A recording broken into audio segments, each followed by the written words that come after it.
Lightning like Steve McQueen. I'm in the fast lane when the light turns green. And I built tough, I ain't nothing but grit. Cause I made rugged blood, sweat, and spit. Yeah, like a horse I fly. Better push yourself in for a bumpy ride. I like to play hard, but I work harder. And I weather the storm cause I'm built stronger. What is up, ladies and gentlemen? We are back. We are live. It is the Freight Coach Morning Show, the top morning show in transportation, coming to you guys every single weekday, 8:30 a.m. Pacific, 10:30 Central, to break down some industry headlines and, most importantly, provide some actual insight into what you can do with all of this information. If this is your first time tuning in, welcome. This is the real side of freight. What do I mean by that? I mean, I only speak to transportation professionals on this show, you guys. Whether it's my weekday live show, which is this, or my twice a week long form podcast, I only speak to the individuals who are active in the day-to-day, who have done what you're looking to do, or who are currently doing what you're trying to achieve, so we can put the right information out there that you can apply, utilize, and see a meaningful difference in your business and your life. It's one of the many reasons why I proudly fly this American flag behind me every single day. A, we're the greatest nation on earth, but B, I'm living my American dream, and I want to help each and every one of you live yours as well. I got a guest on here today. My man came through last night and was like, I'll jump on the show. And that's the joys of, running your own thing. Do whatever the hell I want. So we got a guest on today and for the rest of the week as well, you guys. And we're just going to go deep on some topics here, and we're going to have some fun on this show like we do every single day. But before we do anything, as always, you guys, I got to give a shout out to my friends over at VHub, vhubapp.com. Whether you're a broker, carrier, or shipper, we all need access to trailers. And then right now, especially, you guys, with rates are with what they are, you don't have to shut your operation down if you have a trailer in the shop, because you get paid to move these trailers. That's on top of the revenue that you can get by loading these things out. So what they're working on, you guys, they have a bunch of drop trailer pool opportunities, which you can create at shippers in these areas. You guys, they got Stoughton, Wisconsin. There's 145 trailers going over to Milton, Ontario, which is just out of the greater Toronto area there, you guys. And like, these trailers don't just have to be picked up out of Stoughton, right? Like, you can bring them down to Janesville or Rockford or even Chicago. I know there's a ton of freight that moves between Chicago and Toronto. So get out there and create a drop trailer pool, you guys. And again, you get paid to do it. You get $350 US to move these.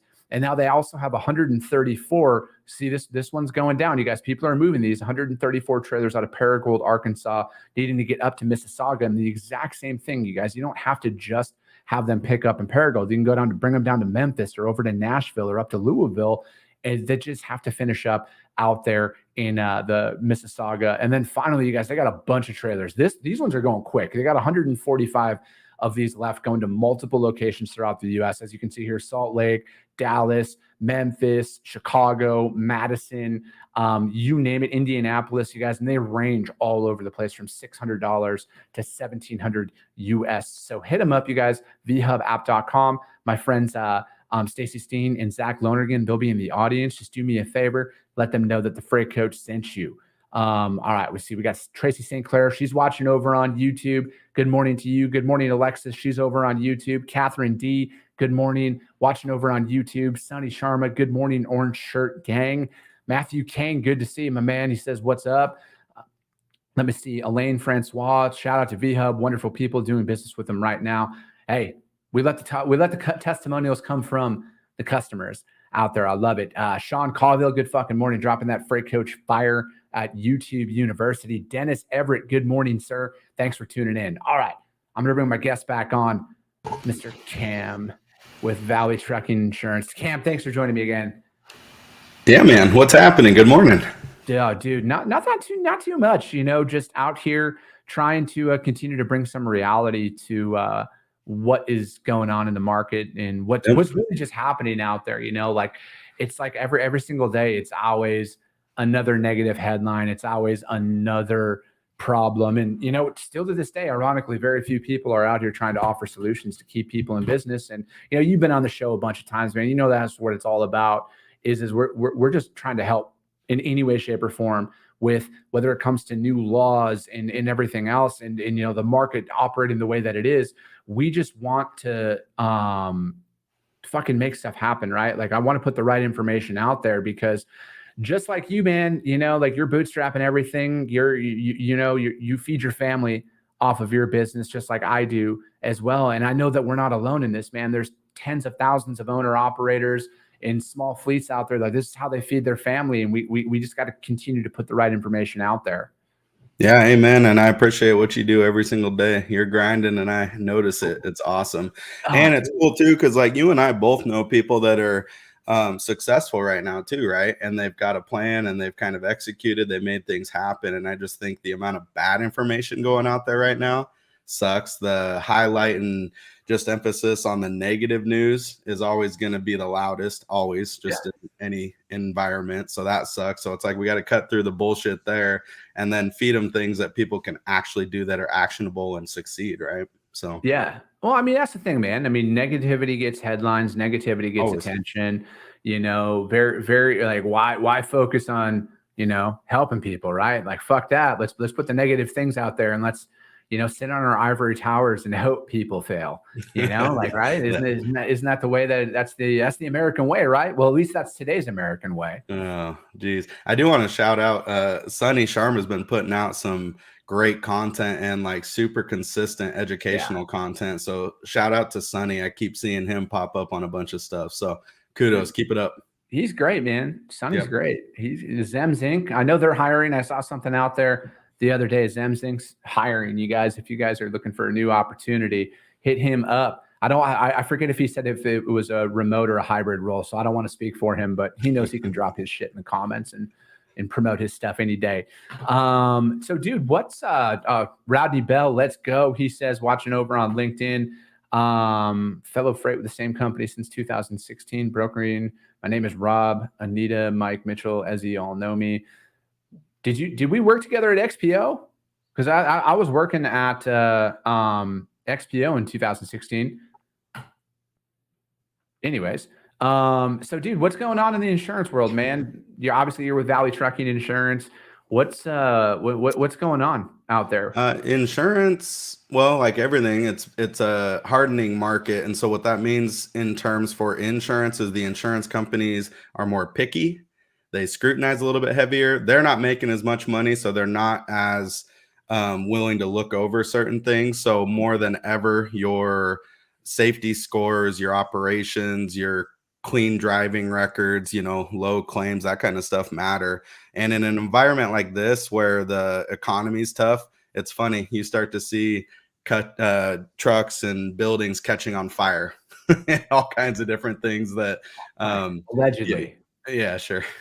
So, and then freight theft's up. I know you touched on that, which you had mentioned. Hey, a lot of that's an inside job, but that's kind of skyrocketing in areas. So, like, we have a hot map on and that's why crash zones, theft zones, like all different things that I try to provide my clients when I'm working with them too, to kind of educate them, especially if they're running lanes through certain areas. It's like, hey, heads up here, or hey, there's a ton of like DOT activity and out of services coming out of these regions. So just make sure you're buttoned up. And typically it's California, Texas, but we just try to bring value that way. So I gotcha. Oh, you're with SPI. Nice, man. Well, hey, that's awesome, man. SPI Logistics, you guys, that's where my freight agency's from. I got to give a shout out to those guys all the time. If you want to become an independent freight agent, take control of your financial future, hit up SPI, you guys.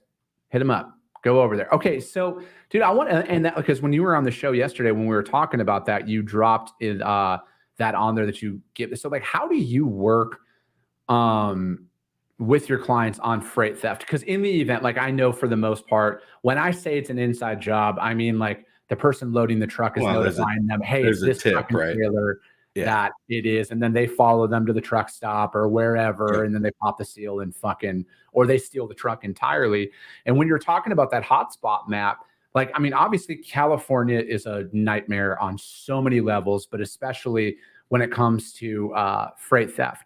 I mean, dude, just watching the news last year during that time when they were just like offloading that entire rail car of fucking Vizio TVs. And then like, I know in Texas too, man. And then what is it about those areas? Is it just the freight volume that runs through the port of LA and like the port of Houston and stuff? Is that what makes them the biggest hotspots out there? Yeah, I don't think it's a coincidence, right? Like, you look at the lanes where the most traffic and the most dense trucking populations are, right? As far as DOTs and the stuff that's moving, and it's all through the southern region, out of the port regions, obviously, and crossing over Texas. So I think that's probably a big reason why. I don't know. I mean, I couldn't tell you, but that would be my guess. Yeah, dude, it's nuts, man. It's nuts because like this market breeds so much of that behavior, right? Because I mean, Yeah. and dude, it's just like the economy as a whole, man. Theft is always going to increase when inflation is at record highs, and it's dire out there. Yeah. People are Well, going to do that. Mafia didn't go anywhere. They just kind of changed what they're doing. Crash schemes were huge too, right? Like the fraudulent crashes and getting hit by semis. I mean, you guys have seen headlines of just the massive lawsuits coming down the pipe from accidents with semis, right? I mean, that's no coincidence either. So do you see an increase in your clients, or do you see an increase in people's willingness to put cameras on their trucks when these things happen? Yeah, yes and no. The good thing about cameras is you've got evidence and you've got things that you can defend. But if it's only forward facing, you only have a portion of the story, right? Once you get forward and driver facing, I know that's a huge sticking point for a lot of people. But once drivers realize, like, oh, nobody's sitting there watching me, okay, that's fine. But it can help you, and it has got people out of millions of dollars in lawsuits because it's like, nope, the driver literally did everything right. This car is at fault. They are to blame. We can actually prove it because we've got cameras and all the technology that tracks their speeds and everything. They're able to defend that in court and get them off some massive lawsuits. But on the flip side, if you're at fault, and rightfully so, you should pay. And that's the other side of that, is it'll show who's at fault. So I just, like, because I look at it like this. Like, again, I don't own trucks. I'm not going to say that I'm not going to own trucks one day. Yeah.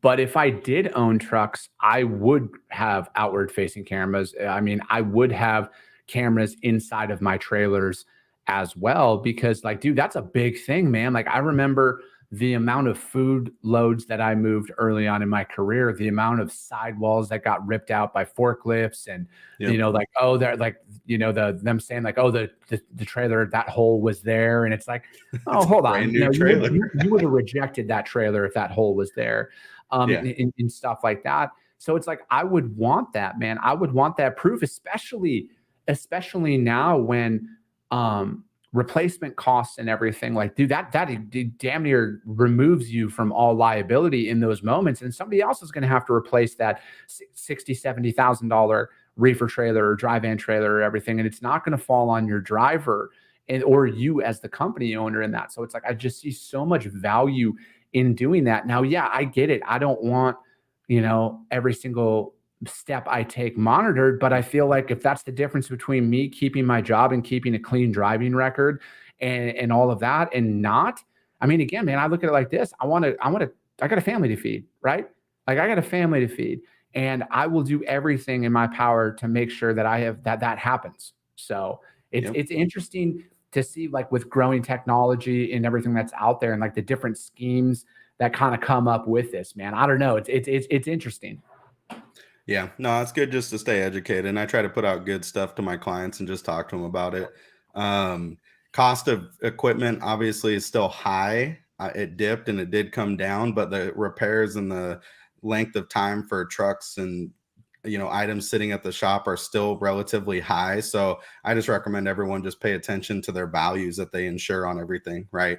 And even for the freight brokerages, right? Just make sure you guys understand what you're hauling. And I know we've touched on that a few times, and make sure your contracts reflect that and you're enforcing what your carriers carry to alleviate the burden off of you, put it on the carriers. And then if it's your fault, great. But if they don't have the insurance, make sure you have it to cover it, to pick it up, because you don't want to come out of pocket, right? So, dude, and I think so many people would be shocked. And we've talked about this a lot on what their policy doesn't cover, right? Like, it's a contract, man. It's all in there, but it doesn't cover a lot.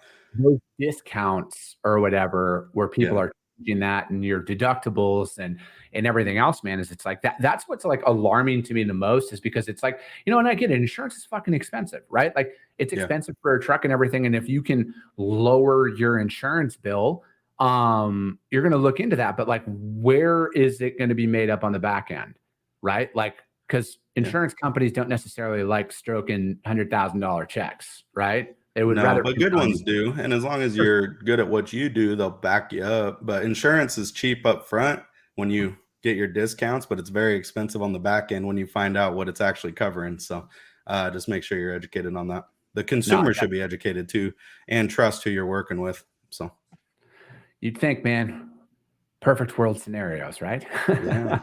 We got some good articles, man. Let's dive into some. Dude, let's get into this one. Dylan Turner, late again. It's all right, Dylan. I don't have a scorecard on my RFP where you're going to be docked for moving into my phrase. Says, good fucking morning, Cam and Coach. Thanks for all y'all's time. Sunny Sharma says, good morning, Cam. Alex Campion, knowledge data is power in the claims settling process. Jason Vikas, what's up, my man? Thanks for tuning in. And then Alex says that the faster the claims are settled, the happier the customers will be. All right, let's get into the first article here.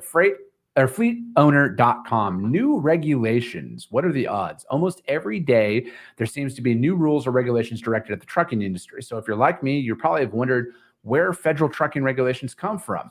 According to Warren Homan, former deputy director of the FMCSA and U.S. Department of Transportation, regulations come from the highway safety records, yada, yada, yada. We'll skip through that. Homan was speaking at the recent Core-Centric Fleet Solutions Conference in Greenville, South Carolina, to help meeting attendees understand the origins of these regulations. In his presentation, he talked about 8 regulations affecting vehicles, drivers, and fleets.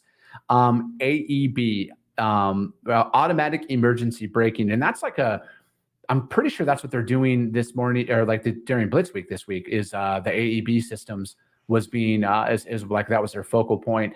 And that earlier this year, the FMCSA, National Highway Traffic Safety Administration, issued a joint proposal requiring AEB systems on heavy-duty trucks. A study found that vehicles equipped with AEB and forward collision warnings are said to reduce crash frequency by half. AEB is already standard on most passenger cars. And Homan said he believes that AEB have a 100% chance of becoming a reality for heavy-duty trucks. I want to talk about that because my SUV has that on there.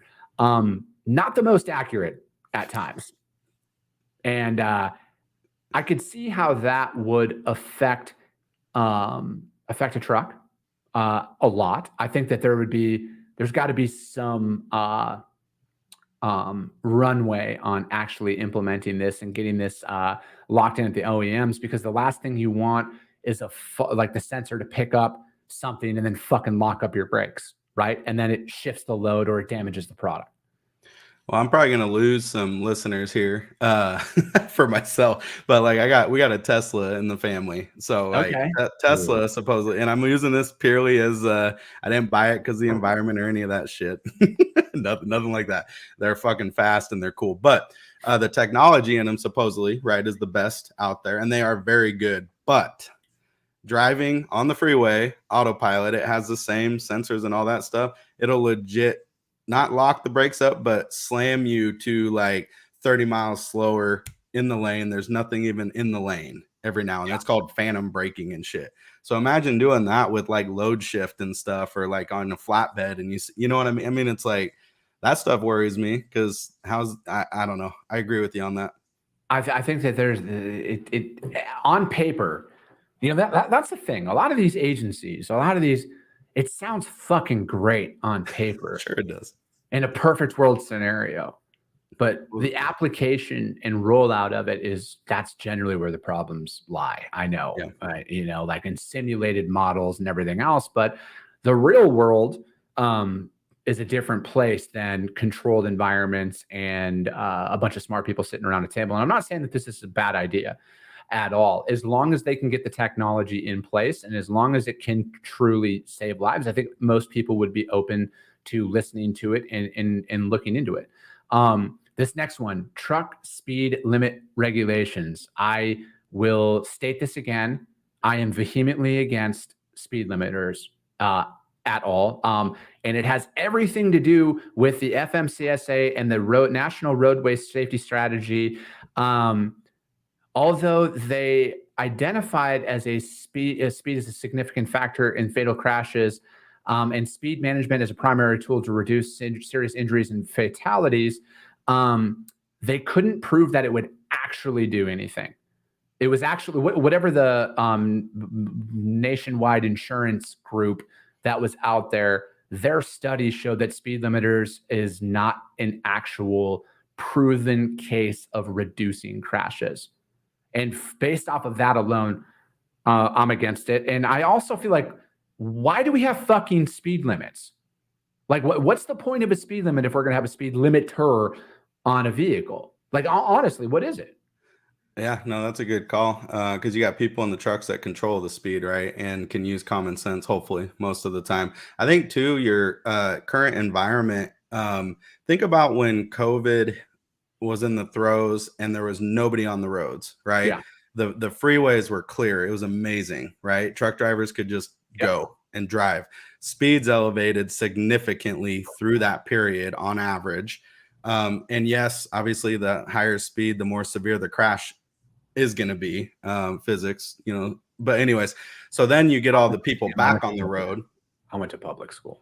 Sorry. Well, yeah, I don't know much either. I heard it one time. Someone told me. But so you get people back on the road, and you get more people back on the road because people work from home and they run errands in the daytime when they're getting paid and all this shit. I don't even know what people do anyways. But so now the congestion's back up. Well, the truck speeds and the average speeds of the freeways never came back down to pre-COVID speeds. So yes, there's going to be a little bit more severity there. So I don't think you need limiters. I think people just need to adjust back to the actual conditions and like pay attention, right? Yeah, I'm against the government telling, like, hey, your engine has to be governed. Again, I feel like just like with anything, provide the data that shows the benefits, where the cost savings are, all of that, and let the business decide for themselves, right? Because then what? Then it's going to be something else, right? Like, again, if you give them an inch, they're going to take fucking 10 miles. 100%. And it's not a bad idea for cost savings for fuel and efficiencies and stuff, right? If the business chooses to implement whatever they're going to implement, but not be told that they have to do. I agree with you on that. No, exactly. Let me see. We got caught up in comments here. Zena, good morning. Andrew, good morning, folks. He says, Carla, good to see you. Good morning. She says it happened to me many times, especially going around sharp curves, and it picks up a guardrail. And then these cars drive like maniacs around slow trucks, honk, flip you off. Yeah, they do. Yeah. John Tay Reed, good morning. Sunny Sharma says, Cam, your funny comment sense. Yeah. It's and then also underride guard regulations in April, the why do we have what? NHTSA, issued an advance notice on proposed rulemaking on side underride guards for trailers. These are designed to prevent passenger vehicles from sliding under.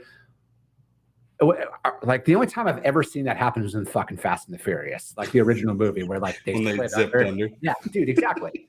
And it estimated that it would save 17 lives a year, and 69 serious injuries would be avoided if all of these had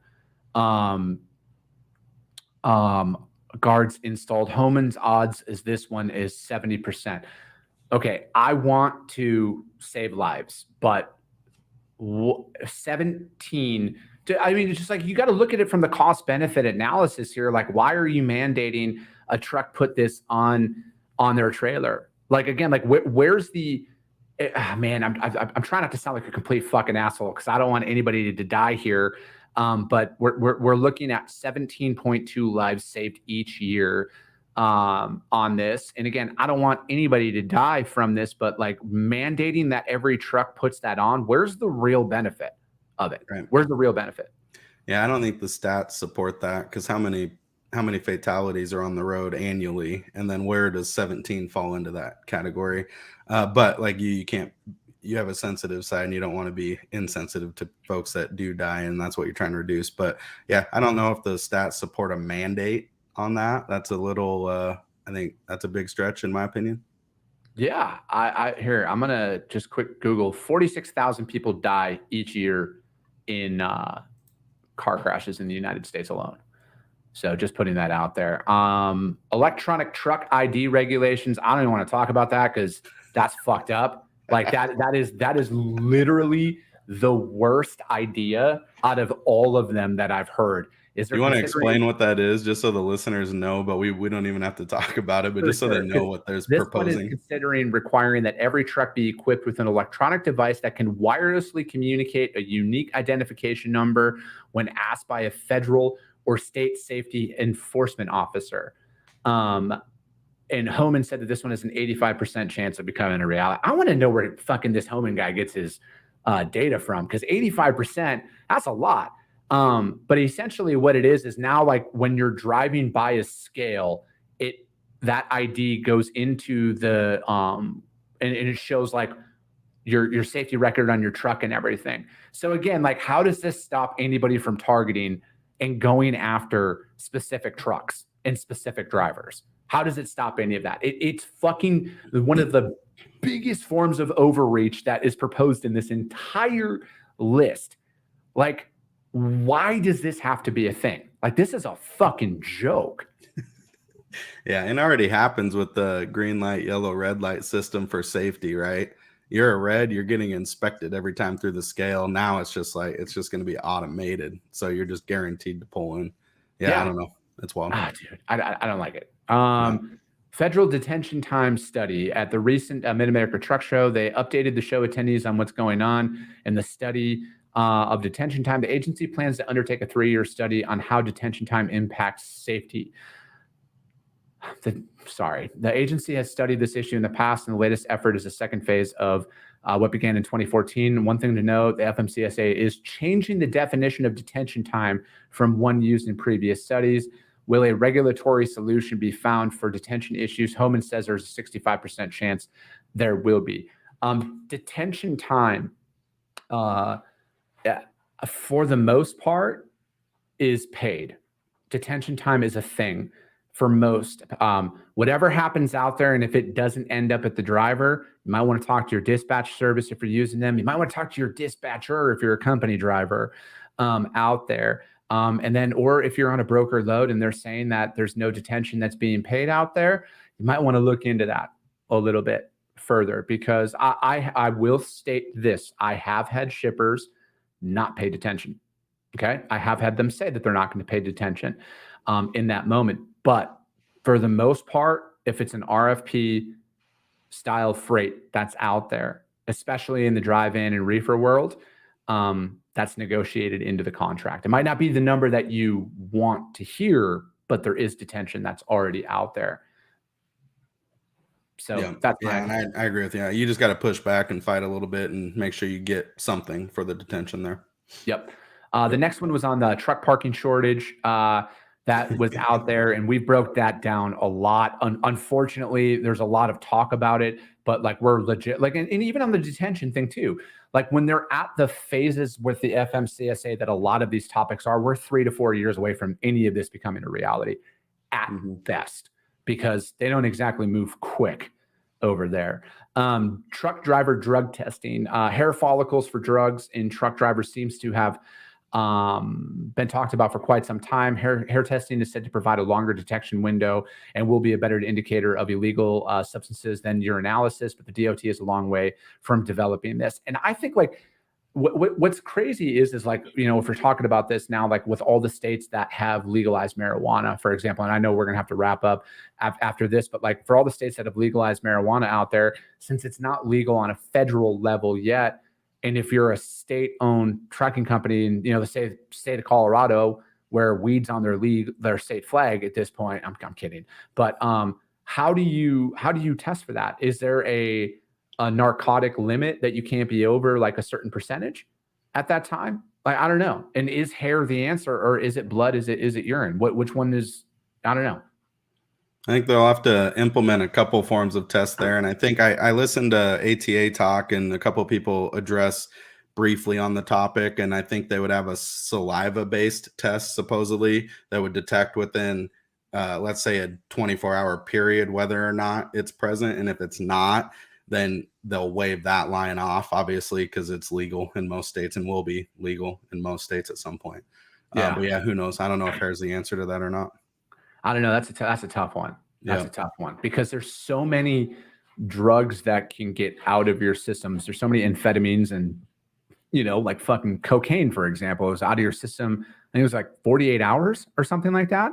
So, I don't know. And does it stay in the hair longer? I don't know. You know, I don't know all that stuff. So, and that is exactly what I think, like, because again, like, I mean, those are actual, like that's where people get killed for sure. So it's like, I think like if there's any of these that we need to get locked in on an actual resolution, I would say drug testing would be it. Like there needs to be a resolution on there, because I think driver impairment is probably a lot larger than most people think out there. Speed kills. Speed, yeah, literally and figuratively. Yes. And that. But dude, that's as always, these 30 minutes go back. With that article is from fleetowner.com, you guys, and it's new regulations. What are the odds? I'll put the link to that article over on YouTube, as well as the Coffee with the Freight Coach audio only replay, which will be uploaded almost immediately after the show. Cam, how does anybody reach out to you to connect or find out more about what you do, man? Yeah, man. LinkedIn's always good. We're on Facebook. You can email me, Cameron, CAMERON at valleytruckinginsurance.com, and just happy to connect or chat or help any way we can. Or find us on Get a Load of This Trucking podcast. Check out the Freight Coaches episode, which was fire. Go check it out. That's right. I love it. Cam, thanks so much for joining in. Thank you guys all. As always, sorry I didn't get caught up in all the comments there. Comments were blown up today. It was a good show, man. Every time you come on, I think that, yeah, as always, Cam will be back on here, you guys. But that's going to be it for today. We'll be back tomorrow. As always, if you guys saw value in it, subscribe and share the show. You guys rank the show. If you think I gave 5-star information, rank it. If you don't. It's that simple, you guys. I believe in a value exchange. But we'll be back tomorrow. I appreciate you guys. I love you guys. And we'll